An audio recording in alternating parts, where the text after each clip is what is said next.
நம்மளே நிறையா பேர்த்துக்கு வெளிநாட்டில் போய் வேலை செய்யணும், நல்லா சம்பாதிக்கணும், நல்ல ஒரு வீடு வாசல் கட்டி நல்லா இருக்கும் ஆசைப்படும் இல்லையா? ஒரு ஆசையை மட்டுமே வச்சு வேலை கிடச்சிருமா என்ன வெளிநாட்டில்? நல்லா படிச்சிருக்கலாம், நல்லா குவாலிஃபைடாக இருக்கலாம், நல்லா நாலேஜ் இருக்கலாம். ஆனால் நம்ம அது எப்படி அப்ளை பண்ணுறோம் அப்படிங்கிற விஷயம் இருக்கு இல்லையா? ஸோ நம்ம இதுக்கு முன்னாடி பல வீடியோக்கள் போட்டிருக்கோம், குறிப்பாக வேலை வாய்ப்பு பற்றி, குறிப்பாக சிங்கப்பூரை பற்றி, என்ன பண்ணால் வேலை கிடைக்கும், என்னென்ன பண்ணக்கூடாது, அது மாதிரி பல வீடியோக்கள் போட்டிருக்கோம்.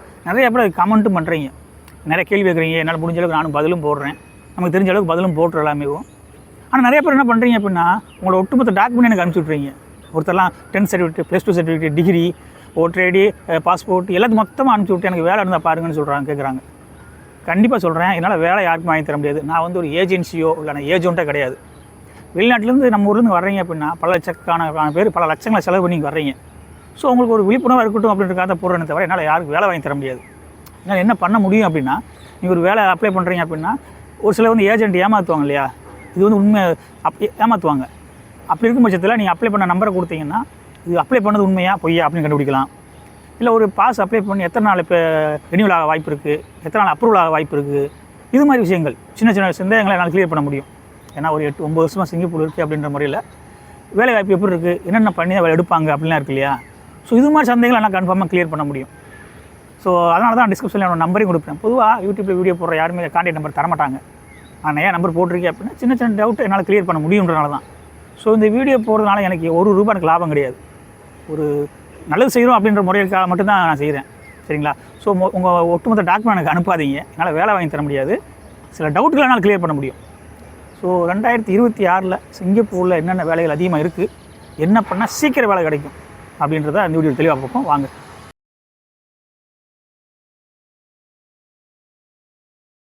இப்போ நம்ம சிங்கப்பூருக்கு வேலை கிடச்சி உள்ளே வரணும் அப்படின்னா ஏதாவது ஒரு பெர்மிட் இருக்கணும். அது எஸ் பாஸாக இருக்கலாம், இ பாஸாக இருக்கலாம், NDS பெர்மிட்டாக இருக்கலாம், TEPயாக இருக்குது, மெரின் இருக்குது, கன்ஸ்ட்ரக்ஷன் இருக்குது, இது மாதிரி எக்கச்சக்க பாஸ் இருக்குது. நான் ஒரு லிஸ்ட்டு கொடுக்குறேன் பாருங்கள், சைடில் கொடுக்குறேன். அதில் ஏதாவது ஒரு மூலியமாக தான் உள்ளே வர முடியும். அதே மாதிரி இப்போ நம்ம ஊர்லேருந்து அதிகமாக வேலைக்கு ஆள் எடுக்கிறாங்க அப்படின்னா நம்ம இந்தியாக்காரங்களை குறிப்பாக தமிழ்காரங்களாம் இந்த கட்டட வேலைக்கு அதிகமாக இருப்பாங்க. கன்ஸ்ட்ரக்ஷன் சொல்லுவாங்க, கட்டட வேலைகள், அந்த கப்பலில் வேலை பார்க்குறது கொஞ்சம் ஹெவியான வேலையாக இருக்கும். அது கொஞ்சம் கஷ்டமாகவும் இருக்கும்.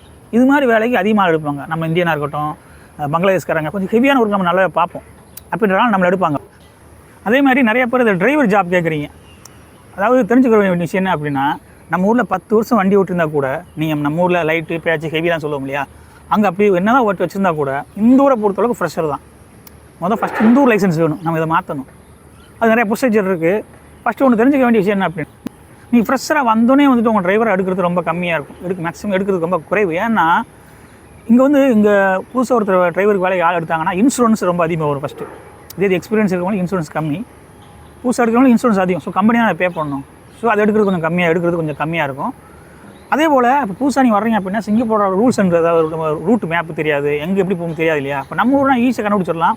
நம்ம ஊரில் கொஞ்சம் ஒரு இதாக தானே ஓட்டுவோம், ஹார்ஸாக தான் ஓட்டுவோம் நம்ம எல்லாமே. அப்படி பண்ண முடியாது. ரூல்ஸ் அண்ட் ரெகுலேஷன் நிறைய இருக்குது. ஓரமாக வண்டி நிப்பாட்ட முடியாது, இண்டிகேட்டர் போட்டு நிப்பாட்டணும், நிறைய ஃபார்மாலிட்டிஸ் இருக்குது. கரெக்டாக பார்க்கணும். இல்லைன்னா சின்ன சின்ன விஷயங்கள்லாம் ஃபைன் அடிச்சு விட்ருவாங்க. நிறைய விஷயங்கள் இருக்குல்ல, இது எல்லாமே கம்பெனி தான் பொறுப்பேற்றுக்க வேண்டிய வந்துடும். ஸோ அதனால் கம்பெனிக்காரன் ரொம்ப யோசிப்பாங்க. அதே போல் இப்போ சிங்கப்பூரில் இருக்கவங்க மேக்ஸிமம் அந்த கிளாஸ் 3 லைசன்ஸ் தான் நிறைய பேர் வச்சுருக்காங்க, தெரிஞ்சு வச்சுருக்காங்க. நம்ம இன்னும் கொஞ்சம் அடுத்த சேலரி நல்லா வரணும், இன்னும் கொஞ்சம் அப்டேட் பண்ணணும் அப்படின்னா முடிஞ்ச அளவுக்கு கிளாஸ் 4, கிளாஸ் 5 இது மாதிரி இருந்துச்சுன்னா கொஞ்சம் சம்பளம் கூடுறதுக்கு வாய்ப்பு இருக்குது. அடுத்து அப்டேட் பண்ணுறதுக்கும் கொஞ்சம் நல்லா இருக்கும். ஸோ முடிஞ்ச அளவுக்கு கிளாஸ் 4, கிளாஸ் 5 போகிற அளவுக்கு பார்த்துட்டு நல்லது. அதே போல் இப்போ நம்ம ஊர்லேருந்து டிரைவர் வேலைக்கு வரோம் அப்படின்னா இன்னொரு விஷயத்தை நம்ம தெளிவாக தெரிஞ்சுக்கணும். இப்போ ஒரு 5 வருஷத்துக்கு முன்னாடி இருந்த சிங்கப்பூர் வேறு, இப்போ வளர்ச்சி ரொம்ப டெவலப் ஆகிடுச்சு. ஏஐ டெக்னாலஜி நிறையா வந்துருச்சு இல்லையா? இப்போ இந்த சந்தோஷான பீச்செலாம் இருக்குது. செந்தோசா அந்த பொங்கல் சைட்லலாம் டிரைவரே இல்லாமல் தான் பஸ் போயிட்டுருக்கு சில பஸ்ஸஸ்லாம். அதே போல் இங்கே ட்ரெயின் சொல்லுவாங்க, நம்ம ஊரில் மெட்ரோ ட்ரெயின், எலக்ட்ரிக் ட்ரெயின் சொல்லுவோம் இல்லையா? அது மாதிரி இங்கே MRT ட்ரெயின் இருக்குது. எல்லாமே ட்ரெயின் தான், எந்த ட்ரெயினுக்குமே டிரைவர் கிடையாது. ஸோ ஆட்டோமேட்டிக்காக ஓடிட்டுருக்கு. அதான் இதை வந்து டிரைவரோட வேலைகள் குறைஞ்சிட்டே வருதுன்னு சொல்ல வரேன். அதே போல் இப்போ ஒரு ரீசெண்டாக ஒரு ஸ்விக்கியில் போயிட்டு சாப்பிட போயிருந்தோம். அப்போ கூட அந்த வந்து சர்வ் பண்ணுறது கூட ஆள் வரல, அதான் வருது இங்கே. ஸோ டெக்னாலஜி போயிட்டே இருக்குது. அந்த ஆட்களுக்கான தேவைகளும் குறைஞ்சிட்டு இருக்குன்றது நம்ம புரிஞ்சுக்கிட்டு நம்ம வேலைக்கு அப்ளை பண்ண வேண்டியது. அதே போல் நிறைய பேர் வந்துட்டு admin job, office stop, office work இது மாதிரி நிறைய பேர் கேட்குறீங்க. நம்ம ஊர்லேருந்து ஆஃபீஸ் ஒர்க்கு, அட்மின் ஒர்க்லாம் எடுக்கிறது ரொம்ப கம்மி. அதுக்கு காரணம் என்ன அப்படின்னா, ஏற்கனவே சொன்ன மாதிரி இப்போ நம்ம ஊர்லேருந்து எஸ்பாஸில் ஒரு ஆஃபீஸ் அட்மின் வேலையை பொறுத்தளவுக்கு எஸ்பாஸில் எடுப்பாங்க.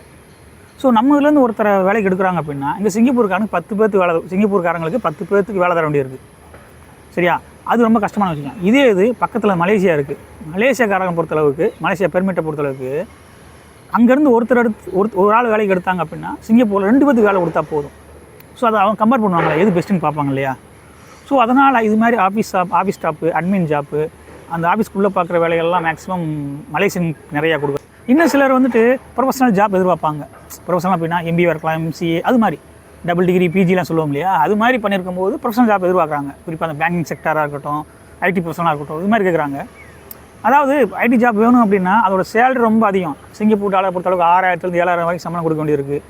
ஹை லெவலில் கிடைக்கும். ஆனால் அதுக்கேற்ற நம்ம குவாலிஃபைடாக இருக்கமான்றது ஃபஸ்ட் பார்க்க வேண்டியிருக்கு. இப்போ நான் நிறைய ரெஸ்யூம் பார்க்குறோம் இல்லையா, அந்த ரெஸ்யூமே கரெக்டாக ஒரு MBA படித்த பையனே ஒரு ரெஸ்யூம் கரெக்டாக பண்ணுறதில்லை. சும்மா ஏதோ ஃபார்மாலிட்டிக்கு ஏதோ பண்ணுறாங்க. ரெஸ்யூம் பார்த்தோன்னே நிறைய பேர் ரெஸ்யூம் 4 பக்கம் 5 பக்கம் எழுதுறீங்க, அனுப்புகிறீங்க. அதை யாருமே இங்கே படிக்க மாட்டாங்க, கண்டிப்பாக படிக்க மாட்டாங்க. ரெஸ்யூம் அப்படிங்கிறது ஒரு பக்கம் மேக்ஸிமம் 2 pages, அவ்வளோதான். அதோட நிப்பாட்டிக்கணும். இங்கே யார் உட்காந்து படிச்சுக்கிட்டு இருக்க எல்லாத்தையும் 2 பேஜில் முடிச்சிடலாம். ரெஸ்யூம்ன்றது என்னங்க, நம்ம பேர் என்ன, மெயினாக கான்டாக்ட் நம்பர் கொடுத்துருங்க, மெயில் ஐடி, என்ன படிச்சிருக்கோம், நமக்கு என்ன எக்ஸ்பீரியன்ஸ் இருக்குது, அவ்வளோதான். சிம்பிளாக நீங்கள் 10 வருஷம் எக்ஸ்பீரியன்ஸ் இருந்தாலும் எதில் எக்ஸ்பீரியன்ஸ் அப்படின்னு சொல்லிட்டு சும்மா 2 லைனில் முடியும், அவ்வளோதான். இப்போ ஒன்றும் இல்லைங்க, HRல உங்களுக்கு ஒரு 4 வருஷம் எக்ஸ்பீரியன்ஸ் இருக்குன்னா அதில் எதில் எக்ஸ்பீரியன்ஸ் இருக்குது. சப்போஸ் நமக்கு ஒரு PF ஹேண்டில் பண்ணுறதுல இருக்கா, இல்லை ESA கிராஜுவேட்டி வாங்கி கொடுக்கல இருக்கா, இல்லை சேலரி பே பண்ணுறதுல எக்ஸ்பீரியன்ஸ் இருக்குது, அவ்வளோதான். 2 lines தான். அது பண்ணாலே முடிஞ்சிடும் அவங்களுக்கு. சப்ஜெக்ட் மாதிரி தானே. கீழே பார்த்துட்டு I have experience in payroll அப்படின்னு போட்டிங்கன்னா முடிஞ்சு. இதுக்கு நான் பெருசாக கதையே அழுக தேவையில்லை. அது மாதிரி அது கொஞ்சம் ஈஸியாக இருக்கிற மாதிரி இருந்தால் நல்லாயிருக்கும். இல்லை ஒரு வேளை நமக்கு புரியலை அப்படின்ற பட்சத்தில் ChatGPT இருக்கு இல்லையா, அதில் போடுங்க, உங்களுக்கு எல்லாமே கொடுத்துரும். எப்படி பண்ணணும் எல்லாம் டீட்டெயில்ஸை கொடுத்துரும். அதையும் பார்த்துட்டு ப்ளஸ் நம்மளோட நாலேஜையும் கொஞ்சம் போட்டு, நான் சொல்கிறது ஹை லெவல் பேங்கிங் செக்டர் போகணும் அப்படின்னா resume is the very important. நம்ம ஒரு இடத்துக்கு உள்ளே போகணும் அப்படின்னாலே ஃபஸ்ட்டு உள்ள செக்யூரிட்டி நம்ம உள்ளே விடுறதுக்குன்னு ஒரு எலிஜிபிலிட்டி இருக்கு இல்லையா, அதுதான் ரெஸ்யூம். ஸோ ரெஸ்யூம் கரெக்டாக இருந்தால் ஆட்டோமேட்டிக்காக உள்ளே போக முடியும். அதுக்கப்புறம் செலக்ட் ஆகிறோம் இல்லைன்றது அடுத்தடுத்து பார்த்துக்கலாம். உள்ளே போகிறதுக்குன்னு ஒரு குவாலிஃபிகேஷன் வேணும்ல, அதுக்கு தான் நல்ல ரெஸ்யூம் வேணும் அப்படிங்கிறது. ஸோ அதை பண்ணலாம். அந்த ப்ரொஃபஷனல் ஜாபை பொறுத்தளவுக்கு LinkedIn இருக்குது. அதில் உங்களுக்கு நிறைய ஜாப்ஸ் இருக்குது. ஆனால் அது வேலை வந்து ரொம்ப கம்மியாக தான், ரெஸ்பான்ஸ் கம்மியாக தான் இருக்கும், ஸ்லோவாக தான் வேலை கிடைக்கும். ஆனால் நிறைய வேலை கிடச்சி போகிறாங்க. அடுத்ததாக சிங்கப்பூர்லேருந்து நம்ம வேலைக்கு ஆள் எடுக்கிறாங்க அப்படின்னா நிறையா ஏஜென்ட் மூலியமாக எடுக்கிறாங்கன்றது பரவலான விஷயந்தான். ஆமாம், அதுவும் உண்மையும் கூட. ஏன் எடுக்கிறாங்க அப்படின்னா, பாருங்கள் உதாரணம் சொல்கிறேன். ஏற்கனவே பல வீடியோ ஒன்று சொல்லியிருந்தேன், மறுபடியும் நான் சொல்கிறேன். இப்போ எனக்கு ஒரு ஃப்ரெண்டு தெரிஞ்சவர் என்னோட கம்பெனிலே வேலை தேவைப்பட்டுச்சு. நான் ஃப்ரெண்டுக்கு ரெஃபர் பண்ணுறேன்.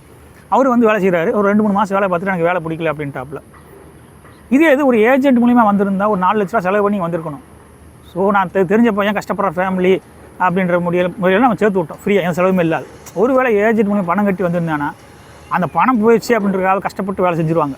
அதுக்கு நான் கஷ்டப்பட்டு வேலை செய்யணும்னு சொல்ல வரல, இல்லை இருந்தாலும் ஏதோ பணம் செலவு வந்திருக்கோம், அட்லீஸ்ட் மினிமம் அதையாவது சரி பண்ணிட்டு போயிருக்கணும் இல்லையா அப்படின்னு நினைப்பாங்க. இதே ஒரு வேலை ஃப்ரீயாக கொடுக்கும்போது அதோட பயன் புரிஞ்சா இல்லை வேலை கஷ்டமோ எப்படி தெரியாது. நானும் அங்கே தான் வேலை பார்க்குறேன். ஸோ அதான் அப்படின்னும்போது வேலையை விட்டு சீக்கிரம் போயிடுறாங்க. கம்பெனிலேருந்து எனக்கு ப்ரெஷர் வருது, நீ சொன்னனால தான் வேலைக்கு ரெஃபர் பண்ணோம், ஆனால் வேலையை விட்டு போய்ட்டு அப்போ என்ன பண்ணுறது அப்படி நம்ம கேட்குறாங்க. நம்ம வந்துட்டு அங்கே போய் என்ன சொல்கிறோம், பதில் சொல்ல முடியாது இல்லையா. இது மாதிரி சூழ்நிலை நிறையா வருது நமக்கு. இதே இது ஒரு ஏஜென்ட் மூலியமாக ஒரு வேலைக்கு ஆள் எடுத்தாங்க அப்படின்னா, ஒருத்தர் ஆள் அவனோட குவாலிஃபிகேஷன் தரல, இல்லை சரியாக வேலை செய்ய மாட்டேறேன் அப்படின்னா அவங்க ஏஜென்ட்டை கேட்பாங்க. இது மாதிரி வேலைக்கு ப்ரொஃபஷனல் இது ஏஜென்ட் போய் அவங்க சொல்ல முடியும், சரியில்லை நாங்கள் ஊருக்கு அனுப்புகிறோம், ஸோ வேறு ஆளை கொடுங்க அப்படின்னு சொன்னாங்கன்னா ஏஜென்ட் வந்து நிறைய டாக்குமெண்ட் வச்சுருப்பாங்க, நிறைய ஆட்கள் வச்சுருப்பாங்க. ஒரு ஆள் போனால் இன்னொரு ஆளுக்கு வேலைக்கு போட்டுருவாங்க. ஸோ அது ஈஸியாக இருக்கும், கம்பெனிக்கும் அது டென்ஷன் கிடையாது இல்லையா. அதுக்காகத்தான் பொதுவாக அந்த ரெஃபர் பண்ணுறது, இந்த ரெக்கமெண்டேஷன் பண்ணுறதெல்லாம் குறைச்சிட்டு ஏஜென்ட் மூலிமா எடுக்கிறது காரணமாக தான். ஸோ இந்த 2020 பொறுத்தளவுக்கு என்னென்ன வேலை வாய்ப்புகள் சிங்கப்பூர் பொறுத்தளவுக்கு அதிகமாக இருக்குது அப்படின்ற மாதிரி ஓரளவுக்கு நான் சொல்லிட்டு நினைக்கிறேன். ஸோ இது ஓரளவுக்கு ஃபாலோ பண்ணுங்கள், நிச்சயமாக வேலை கிடைக்கும். இப்போ ஏஜென்ட் ஃபீஸ் அதிகமாக நிறைய பேர் சொல்கிறீங்க இல்லையா.